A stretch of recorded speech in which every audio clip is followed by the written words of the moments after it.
go. All right, welcome everybody to the fourth quarter CM 107 meeting. Today we're going to focus on the course revision that you've all been waiting to hear about, and hopefully we'll show you all about this exciting new version of the course. If everybody's able to see right now the home screen, I'm going to take you into the course actually, and we're just going to start there. So let me pop the class open, and can everybody confirm you can see it? Yes. Haha, excellent. Okay, so first thing first, we just want to look at it for just a second because we've been working on this for a while, and it's going to be going live in just a matter of days in 2003B. This has been a collective effort, and everybody on in the meeting today has been part of that. Your feedback over the last year over how things have been going with Hawks, your participation in all the surveys that we sent out to you, all the research pipeline studies that have been going on have led us to this revision of the course that I think is going to work really well. We're already seeing improvements in the course anyway over the last year, but we think that we've worked on this from a very specific problem solution focus, looking at what the data are showing are the weak spots in the course, where students are more than likely to struggle with assignments or when they're more likely to drop out. So we took the data and we started working on the revision. We didn't change everything in the course, and we didn't get all of our wish list items, nor did everybody get all their wish list items. We can't possibly make that happen. We, in fact, tried to just focus on the bigger issues and the ones that we knew we needed to work on. But it's a big change, and one of the things that you'll notice is that it looks very different. I'm assuming you can see that because when you open up the home page, you see these tiles. Unit by unit. So the student clicks into the course, and like normal, you get your course home with your start page and your videos and your welcome information. We've got some really good time management material there, but look at how the course looks different once you actually click into it. If you click into Unit 1, for example, you see these pretty pictures as normal, but hold on one second. It's really slow for some reason. There you go. All right. Here, for example, is the Unit 1 overview. And so the students, like normal, get their information about the material itself that's about to be addressed in the unit, but it's a tab-based view. So students click very quickly and easily from the welcome to a student video to some references material. And then as they move into other material in the unit, for example, the Hawks material, they have a tab system where they move from a general introduction to the lab material in Hawks to the specific information about what's going to be going on in the Learn material in the lab, and then some quick links to some PG resources. This is a really nice new version of the course, and that the university is moving towards anyway, and that our curriculum team wanted us to use, and that we think is really nice and is visually appealing and is really easy for students to navigate. It cuts out some clicks, and I think makes it really nice for students to see all these resources together, and you can see how quickly and easily they can click into any material. So here, for example, they go into the discussion board. There's the click, and there it is. The instructions and material and how to access the sample and the rubric, for example, all there for them. And it continues to click very easily through the unit, through the seminar. The instructions for attending and the alternative are there for them. And it clicks very easily out of the unit into the journal and into the summary. So it may not look like it's that much different, but the visuals are there, far more appealing, easier to click into. And you'll see as you get into each of the units, students can obviously click very easily into one unit, see visually how much they've completed in the unit, so that they know what's left to be completed. So I think it gives them a very nice visual of the course, actually. So, Katie, I believe you're going to go on next into the themes that we're going to focus on, what the course themes are focusing on. So you want me to pull up the PowerPoint now? Sure, that'd be great. Thank you. All right, I'll try. No worries. And while you're getting that ready, so yeah, I think as everyone's noticed, it's much more visually appealing, and these slight changes make it a little bit easier to navigate. Thematically, you're going to see a lot of similarities to our current version of CM 107 in that we're looking at reading, writing, and research skills. We still have the strong connection to writing as a practical skill that our students are going to need in their future careers. We're still looking at writing for problem solving and utilizing self-reflection throughout the course, knowing where to go to get help within their writing, also thinking about how writing begins with a question. And one of the changes that we made, not a major change, but I think one that's going to help our students, is really being a little more clear about writing genres and audience expectations among different genres, which we definitely touched upon and got into, but I think sometimes our students didn't really understand it the way we intended, so we added a little more information on that to bring that to light. Yeah, I think it's going to be a nice change to create just a more consistent feel throughout the course as we move through those themes. So, let's see. Thanks, Joseph. Is it showing now, please? Yes, that's okay. Perfect. Just right. Okay, there we go. So again, you'll see a lot of similarities, but we really worked on trying to get the details a little bit more specific to avoid student confusion on some of these aspects, so that we really carried out that importance of thinking about the genre and audience, no matter what type of writing situation they're facing. So the other major change that you'll see, Joseph, if you wouldn't mind advancing 2 slides or down one, will be so the Hawks material, which I think everyone's familiar with. We started out with Hawks as a research pipeline project. It was successful, and so we've now been using that throughout the terms, but the version we've been using is that research pipeline version. So now that we knew we were moving ahead and keeping with Hawks, we had a chance to play around with it a little bit more and integrate it a little bit more smoothly into the course the way we really wanted it to be.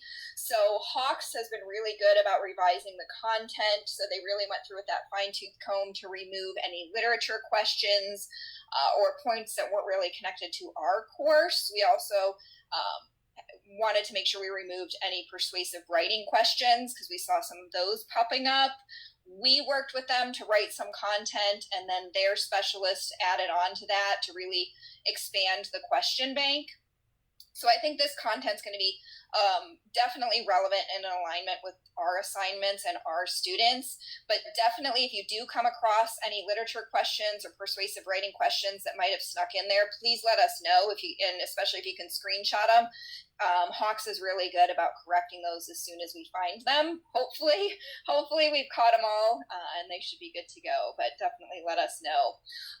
The other major change, so Hawks will now be auto-graded, and it will be worth 15 points per unit. We know our students are spending quite a bit of time moving through those lessons. We think they're important. It's good information.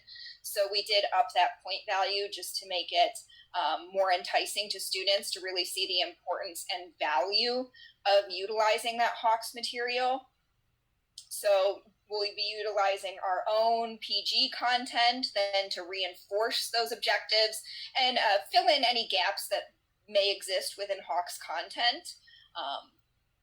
And so the information that we pulled, our PG content, will be some pieces from the library or writing center. And we also pulled in Credo Infolit, which those of you who teach 220 are probably familiar with, but it hasn't been a part of CM 107 until now. So we've added that to really strengthen the student experience. And I think you're going to like it. I think it's going to really help our students. And if you just saw that email that came out from Mike earlier today, it looks like Hawks is showing some definite positives for our students, and will continue to do so, especially now that we've had a chance to really streamline that content. So I'll go ahead and hand it back to Joseph to share some of the changes to the discussion board. And, one of the things that you were mentioning is that Credo InfoLit material. We work with Stephanie to try to link 220 to 107 a little bit more closely. And one of the things that, if you do teach 220, she says really has helped her students is that material from the library and the Credo InfoLit material. So we're really hoping that, especially for students who've struggled with things like APA and research, that material is really going to help them. Let's get into some of the details, though, about the specific changes that you'll see that you'll see right off the bat in the discussion board, because we have really worked to, I think, strengthen the discussion board. This, unlike the Hawks material, the point value is still going to be the same. We're still looking at 40 points in each unit except for Unit 10, which is still 20. But we went through unit by unit to look at exactly what's working and what's not working. And one of the things that we saw from your feedback is that, for example, Unit 1 seemed to be covering too much material. So we trimmed it down, and instead of having students look at an article and go to the Writing Center, we just focused Unit 1 more specifically on their goals for the course and reflecting on their strengths and weaknesses. And you're going to see how this becomes a major theme for the course, because they're going to do a lot more self-reflection throughout the course, not only in their assignments and the discussion board, but also in the journals. And that is going to start with Unit 1, including their personal writing assessment all the way through the end, with the personal writing assessment at the end as well, and with a vision board that they create at the end of Unit 10. So self-reflection starts at the beginning. The instructions are we hope, a little bit less dense, a little bit less complex, and makes it clear what students are actually asked to be doing. If you look through each of the units, it may look like they're very similar to what's currently in the course. But Unit 2, for example, we did change the assignment, and the discussion board better supports that assignment, we think. It also introduces students to one of the major themes of the course, which is that writing is a series of questions that a writer asks, and that is the writer is answering for the audience. And you'll see that working throughout the resources that are in the discussion board and the resources for the assignments, and getting students to use that as a tool for brainstorming, gathering information, and writing to and for their audience. We also changed the Unit 3 discussion board to make it a more focused topic proposal for Unit 4. It actually asked students to more specifically propose topics and topic possibilities. I think we've always wanted students to do that in Unit 3, but it's more specific now. The real changes start coming in also in Unit 4, where we asked students to use the new peer review tool. There was a nice chart that students will be using in Unit 4, 8, and 9 to peer review, so that we hopefully get stronger peer reviews from our students. We'll look at that in just a second. You'll also see that Unit 5 is changed completely.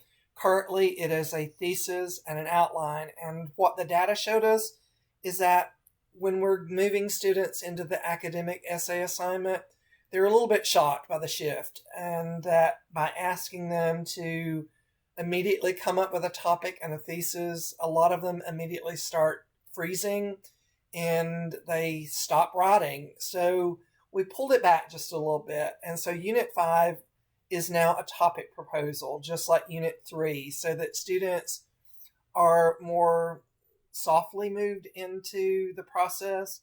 They will propose ideas and get feedback from everybody before they move to Unit 5, which is where they actually choose that topic, create a preliminary thesis and an outline. And it may not seem like much of a difference there, but if you move that just back one step, students may be less likely to give up in the academic essay if they're not drafting until the Unit 6 assignment. So we hope that that change will really make a big difference. We also changed Unit 7 a bit. It still is an assignment for the students to go find one source. However, we're using a chart to help the students to paraphrase material better, to summarize material better, and to get ready for putting that material together into a stronger paragraph. You'll see that in just a moment. We got a little bit happy with charts and graphs, but we think it's going to work really well with our students and their needs, actually. Unit 8 is still a draft, but they're going to use a peer review tool. Same thing for Unit 9. It's still a draft, but it uses a peer review tool. Unit 10 is a little bit different because they're reflecting a little more specifically on their future goals, and they're creating a vision board for the future. And we hope that that will engage them a little bit better at the end of the course and get them better ready for 220. There will still be sample discussion board posts, and students hopefully will be engaged with that, and that will help them. Let me show you what we're talking about when we're saying we're using charts and graphs. So here, for example, is a chart that students will be using in the Unit 4 draft in the discussion board. We give them a chart there that asks them to use the chart to basically organize their information that they brainstorm. So we say, okay, in paragraph 1, try to do this thing and this thing and this thing. Introduce your topic, grab your audience, establish your main point. And if they can use those bullet points to fill in the information, they can use this organizer to actually create a more coherent paragraph. Same thing for paragraph 2. Ask them to actually use the bullet to identify the relevant personal information and experience with the problem that they're addressing in order to generate a more focused paragraph. And the same thing in paragraph 3. How do you motivate your audience? How do you draw it to a close so that we're guiding the students in the drafting process with a little bit more focus and a little bit more specific instructions for how to make the paragraphing happen, because we're seeing in the data that students struggle with drafts. So we want them to have good drafts, so maybe use this graphic organizer to see if that doesn't work. And you'll see them throughout the course. There's one in Unit 2, there's one in Unit 5 and 7, for example. So hopefully students will use this, and it will make the discussion board process a little bit easier for them, and hopefully we will motivate them all to post by Saturday. Here is another important change to the discussion board. You'll see we will use what's known as the help peer review chart, where students are guided for exactly what to do when they're peer reviewing. Right now, I think one of the reasons we have not the best peer reviews from our students is that, we give them general instructions on responding to their classmates, and we help them in the seminar by modeling that behavior. But this chart gives them specific targeted information to look for, to help the student's classmate to see what they did well, for example, to evaluate the main point specifically, to look over the information and the details that the writer has chosen to use and whether or not it works, and then to give the classmate a little bit of a plan for revising. So students can actually use this chart to go ahead and be more specific, know exactly what to address in the peer reviews, and then they can use that chart to post it back in the discussion board. And I think we'll see a little bit more fleshed out peer reviews as a result of this. If it doesn't work, let us know, but I think it's a really good tool that will hopefully solve one of the problems that we're seeing in the course, though. Now, I can't see the chat, so Katie, if you see anybody chatting or asking questions, you want to pipe in? Yep, I've been doing that. Okay, all right. I can't even see that at all. So Type it again. Sorry, it wasn't on purpose, but I've been responding. I just can't see anything but my own screen right now, unfortunately, because if I pop back over into the screen, it's going to take me to take you instead of seeing the PowerPoint to something else. All right, so big changes there, right? Let's move to the next big change really quickly. I'm going to go through Unit 2 and 4 assignments, and then Katie's going to pick up with the Unit 6 assignment. So we did make changes on all of them. So let's start with Unit 2.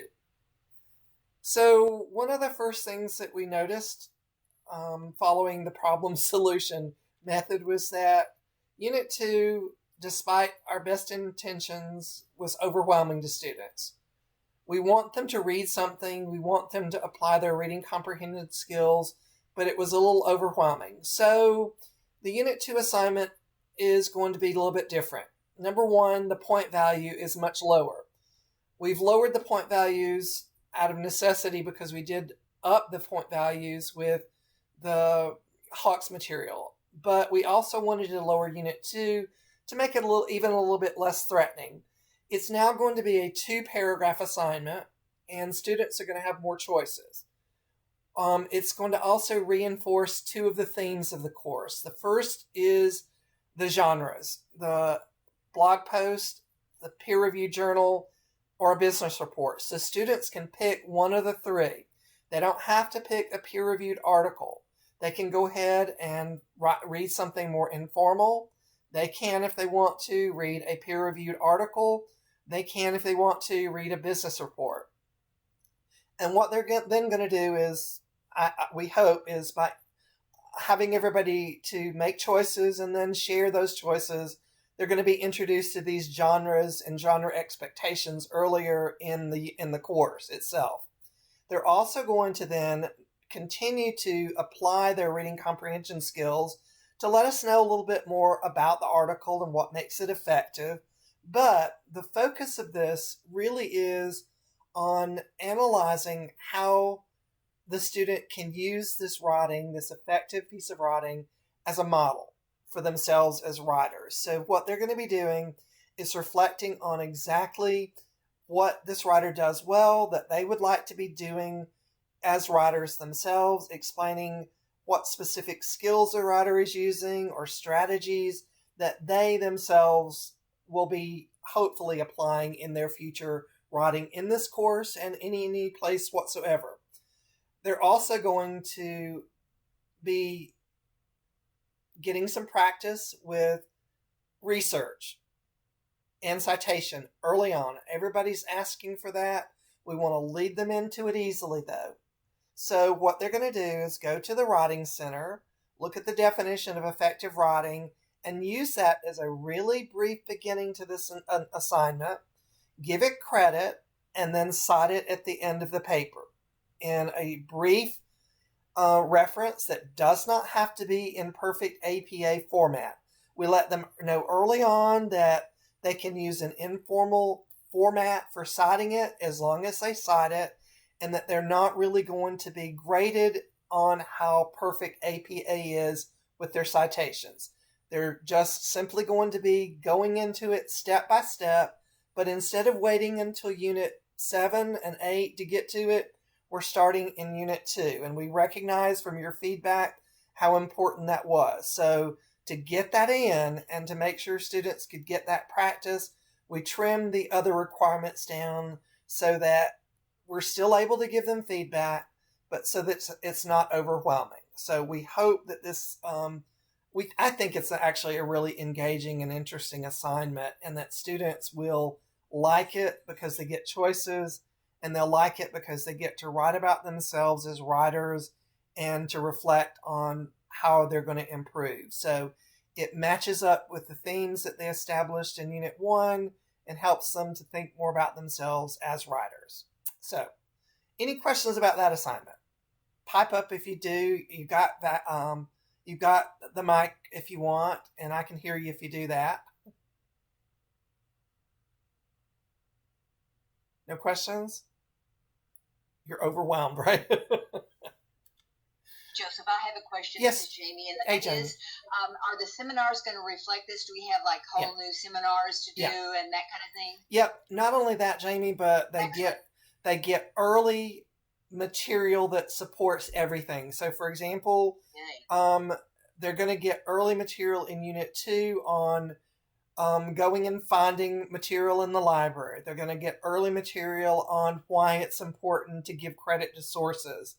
They're going to get early material on how to cite, for example. Even though we're not going to be grading them on an APA citation there, they're still going to get material that they briefly can reflect on and think about why it's valuable to avoid plagiarism right here, right now. So it's all going to be there, and it's a little bit, I think it's a lot better matched up, Jamie. So hopefully you'll see the kind of problems that you've mentioned in the past, hopefully going away, or at least hopefully being less problematic. Things like not citing sources or plagiarism early on. Hopefully that will be something we're not seeing as much of. That's so good, Joseph. I actually have been incorporating that this semester and the previous semester into my just chalking. Good. And it's made a great deal of difference. And I'm so glad that you've taken it over and made it very specific.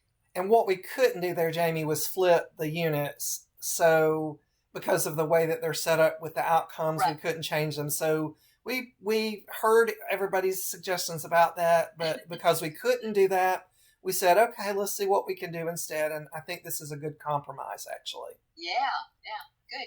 All right. Anybody else? If not, we'll move to Unit 4. It's still a blog post. Okay. So one of the things that we recognize is that we can't change everything. You can only work on a few changes in a course overall. Keep the things that work well. So the data show us that the blog assignment works well and that students are engaged in it. But what we did see is that the instructions gave students a little bit of a problem. So we have made some adjustments to the assignments and made it more specific as to what students are actually being asked to do. They're asked to deal with an issue that's personal to them and that is in some way still relevant to their field of study. But it's more of a problem solution because we're wanting students to think about the theme of problem solving throughout the course and seeing writing as a way to solve problems.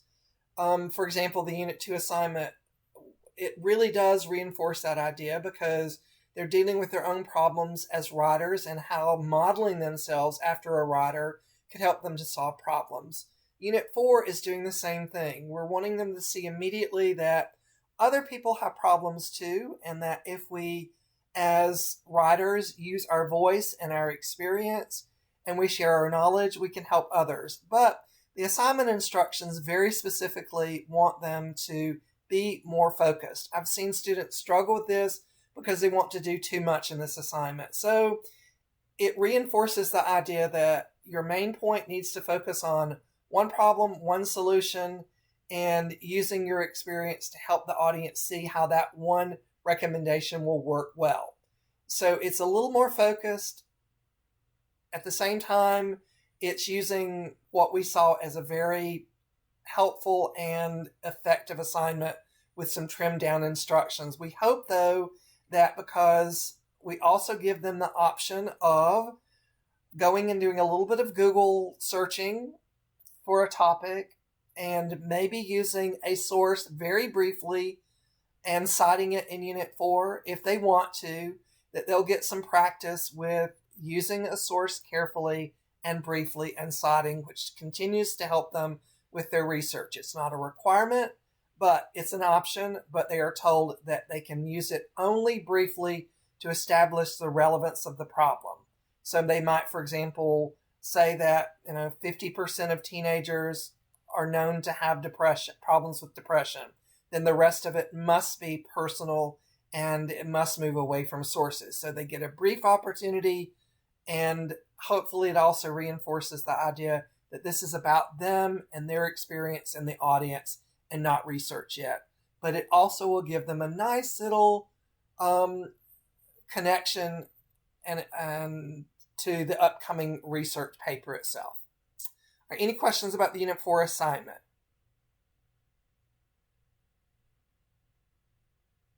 Nope. If not, Katie, you want to pick it up with Unit 6?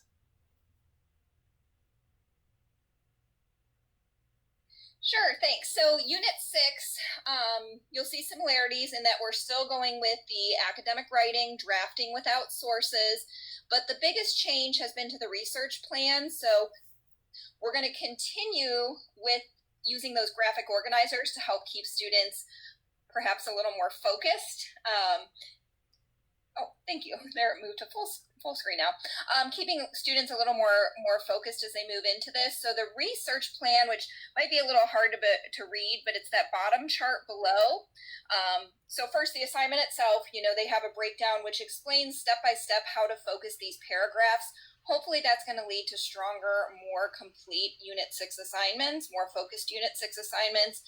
And then that research plan chart, rather than just simply writing a paragraph where sometimes our students may not necessarily know what types of research they really do need, they need to break their paper down and look at what kind of information, what do I need to find for each paragraph, and fill that in this way. And I think that's going to really help them hit the ground running in Unit 7 a little bit more, because they'll, rather than saying I need statistics, they'll have had time to think about, okay, I need statistics about this specific issue or whatever the case might be. So our main change with that is to really make the research plan more beneficial to students, more helpful to use as they move into Units 7 and 8.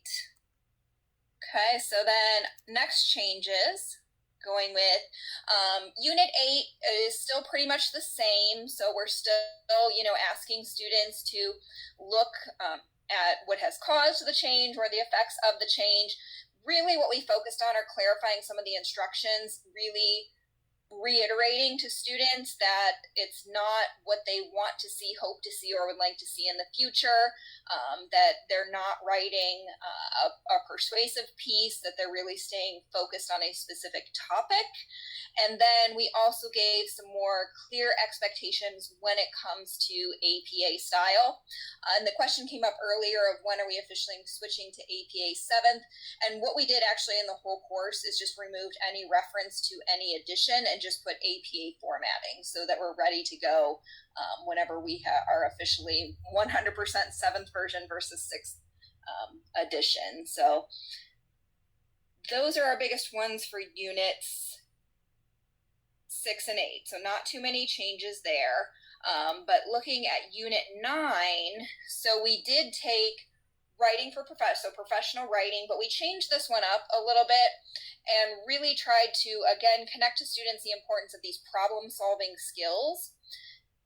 You'll see some similarities in our current version of Unit 9, but in this case, we've actually asked students to write or imagine that their supervisor has tasked them with identifying an issue in the organization and what could help improve it.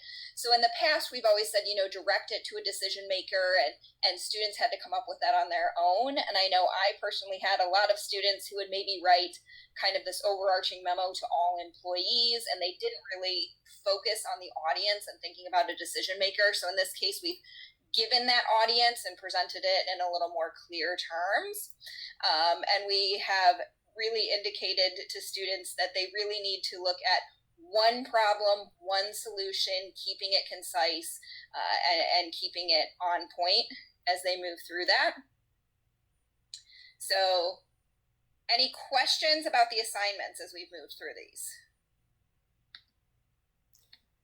And Hi, Katie, this is Jamie. I'm sorry. I was just going to say, we also called it a preliminary proposal so that students could see that this is not the final report here, that this is just a proposal that you are going to be presenting, and hopefully it will be approved if you're persuasive. But if not, then it's not approved. So that maybe makes it a little clearer their purpose. I'm sorry, Jamie. No, that helps specify. And also, thank you, Joseph and Katie. You said Unit 2 is worth 30 points. What are 4, 6, 8, and 9 worth, please? Let me think, because we did change those point values, and I'm trying to remember off the top of my head. I believe Unit 9 and Unit 6, are they worth the same amount right now? Yes. Okay, Yes. I want to say they're roughly 100, but 6 and 9 have the same point value. Okay. 8 is still weighted higher than the other assignments. Good. Okay. Thanks. Let me go. I can go find out for you while. That's okay. I'll find out. It's just that's one of the questions they ask at the outset always. Yeah, we'll get that to you in just a second, actually. Okay. All right. Sorry. Yeah, because that was one we realized our students do tend to do pretty well in Unit 9. That does seem to be an assignment they excel in, and we really wanted to make sure that they do get credit for that, because that's, professional writing's an essential skill to have. So, and Joseph's going to share a little about journals and seminars. I know some questions have been coming up about those seminar PowerPoints and that.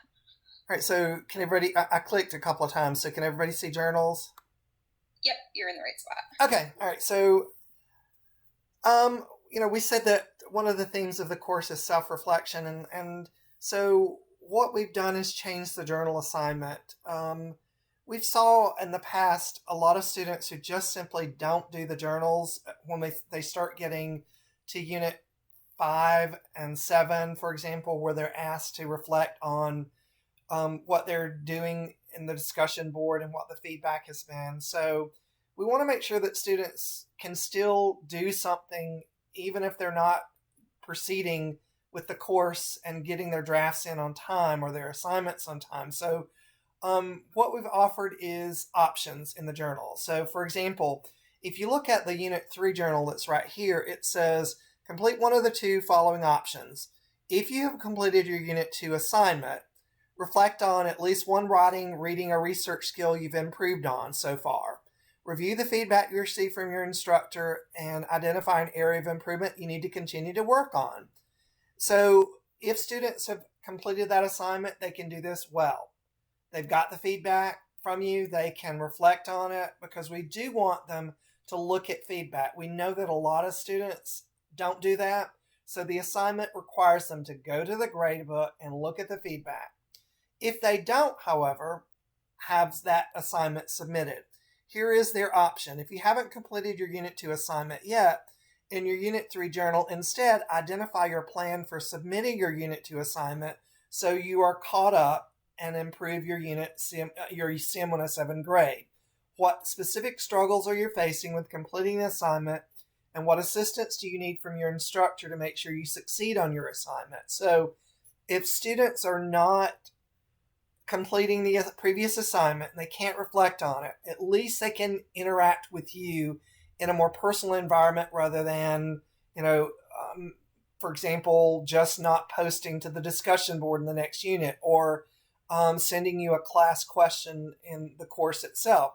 They can let you know in this private journal that this is the trouble that they're having and here's what I need from you. So this gives you an opportunity to do some outreach with students who are not caught up in the course. And hopefully, if this journal works, it will also give students who are struggling the opportunity to motivate themselves to say, here is where I am right now, but here's what I can do to get moving on. I know that this does take out some of the more fun assignments, like write a letter to a friend, that we know we're working, but we really wanted to focus on what we could do to get the students who are not staying on task back up to task. So hopefully this, in combination with the intelligent agent material, will really help the students to get motivated. Any questions about the journal? It's still 10 points, and it still focuses on self-reflection.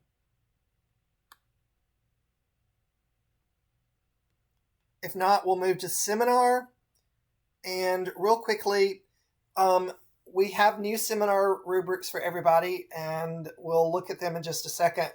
They focus more on activities and breakout room options. So hopefully, because there are going to be fewer issues for you to try to cover, and because some of them are workshop oriented, we hope this will engage students a little bit more. Now, when I said options, so if you're not comfortable with doing breakout rooms, you don't have to do them.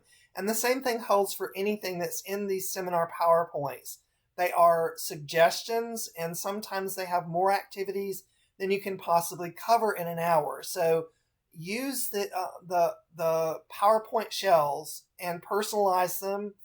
Read your students and what their needs are, and if they don't need help with a particular activity that is in the PowerPoint, don't use it. Take it out, read your students and their needs, and just use it as a general guideline, though. But you'll see that they're revised and that they're more activity driven.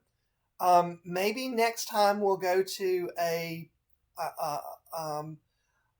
flipped classroom involvement, flipped classroom activity where we're asking students to do something before seminar, but we didn't think that we're quite ready to add that yet. So hopefully the seminar changes will support what's going on in the course a little bit better and be more targeted. But we'll show you where they are in just a second. All right, Katie, were you on rubrics or was that? Yeah, you were. So. Yep. So rubrics, they look quite a bit different than what we've been using. Hopefully you like them. We tried to streamline them. Again, we couldn't get every wish list item. Unfortunately, they're still not clickable, but we are working towards that. So we're hoping to transition them to clickable rubrics. Which is why we went with kind of the layout and formatting that we did. So we've been told that these should carry over nicely when we do switch to clickable rubrics, and they're definitely more streamlined, which I think is beneficial. So like here's the discussion rubric. You'll see there's only 3 criteria on this one. So you have initial post, responses to classmates, and then writing style. And so you'll see those point values. And then over in the points earned category on the right, so you can indicate where they fell on that spectrum. If there exceeds all expectations, but they're not quite, the full 20 out of 20, but more like an 18, you have some discretion in how you want them to fall kind of in that continuum as you read through that criteria.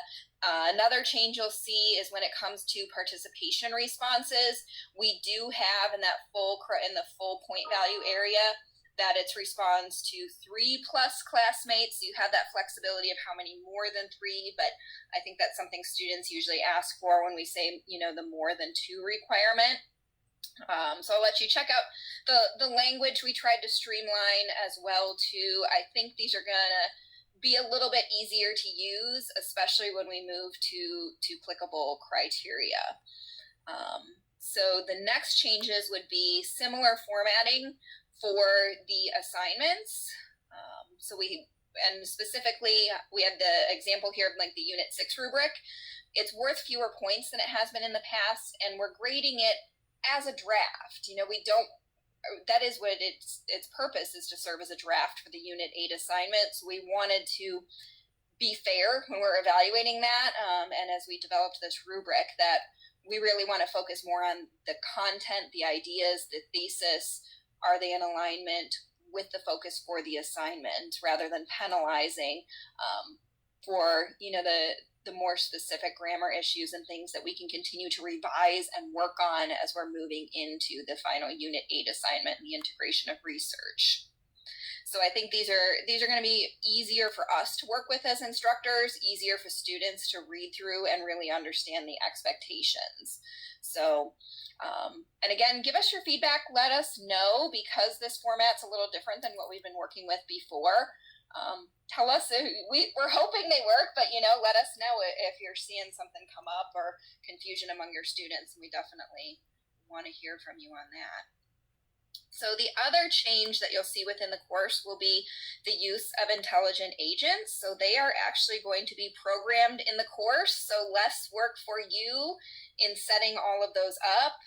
So Hawks has automatic reminders that are set. So Joseph and I are both on a track, and I'm not sure if they're going out to all the tracks or not. I think they are, but They are. Right now Hawks is sending automatic reminders to our students, letting them know when assignments are coming up, letting them know when assignments are past due. So those are going to continue from Hawks, and then we have master intelligent agents that are going to be integrated within CM107. So if those of you who have been going in and setting up all of your own every single term, you can definitely still add your own that you like to have. But what you'll find is each unit is set with predetermined intelligent agents that we created, that a group of us created. The only thing you will need to do is during term setup, you'll have to go in, set them, and add your signature. It's not a huge problem or task to take on, and that the information's already there. Essentially, you'll just be setting the schedule, since obviously, the dates for Unit 1 vary across term. We don't have a way to automatically set those. So you'll just adjust that and include your name. And we're actually you'll have a video that goes over how to set this up and instructions to do that. So you won't be kind of flying solo if you're not too familiar with how to set up those intelligent agents. So yes, all of these are going to be ready to go for the B start coming up. So yep, these are all going to be present. Yeah, so hopefully you'll like these. Hopefully they keep students engaged. And I know setting up intelligent agents in itself can be time consuming. So having these preloaded is hopefully going to be really, really great. So Joseph, you want to take APA? Yeah, sure. So real quickly, I think we've talked about this though, but your students are going to see APA throughout the course. As I said earlier, they will be introduced to APA basics in Unit 2, including citations and plagiarism concerns right off the bat. They will get library and Credo InfoLit material on that early on. The CTL plagiarism tutorial is included early on as well to let students know what this issue is, and here are resources for you.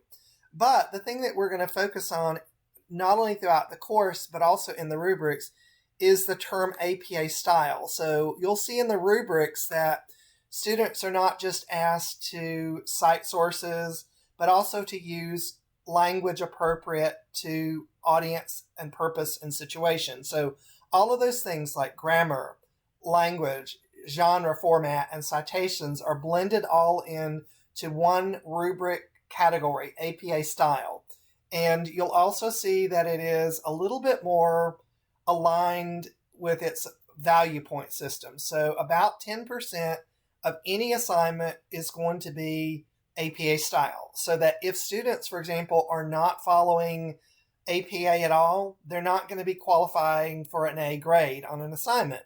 They can still do well on an assignment, but it's a requirement, and that's part of the APA style requirement for any of the assignments. So right off the bat, they know that it's important, that it counts towards their grade, and that they need to learn, the basics of it. And they will be learning this step by step. So we're not throwing them in and expecting them to master APA in Unit 2.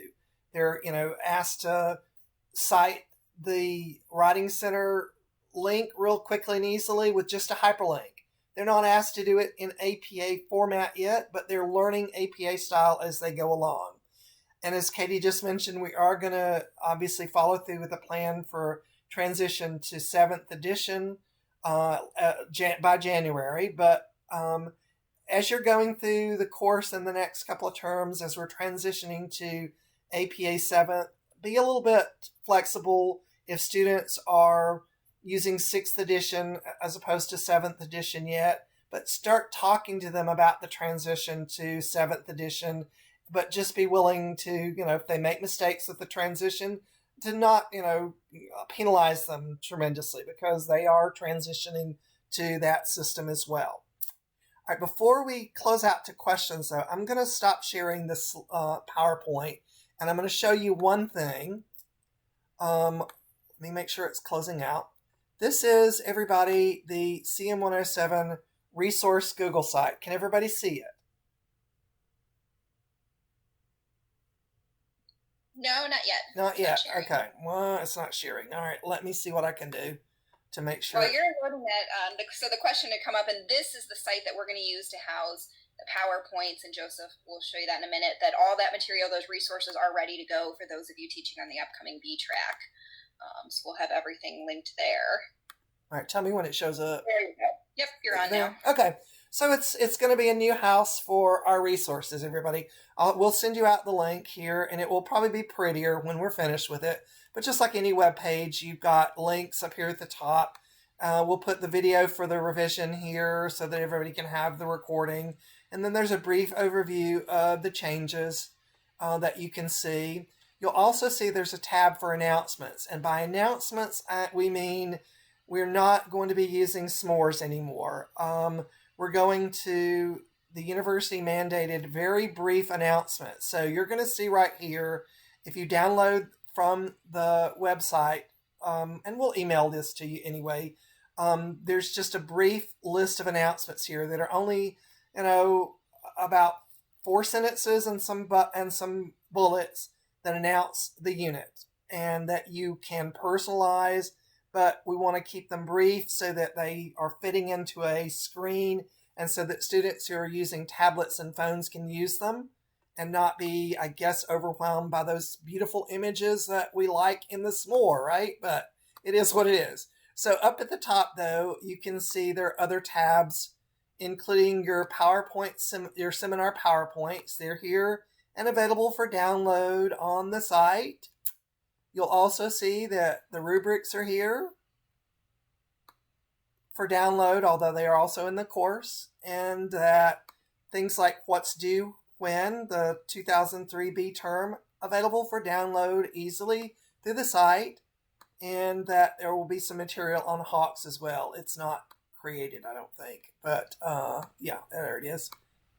But we'll just have, there's some information on the point system and why, for example, but we'll have a nice little clean new 107 resource page.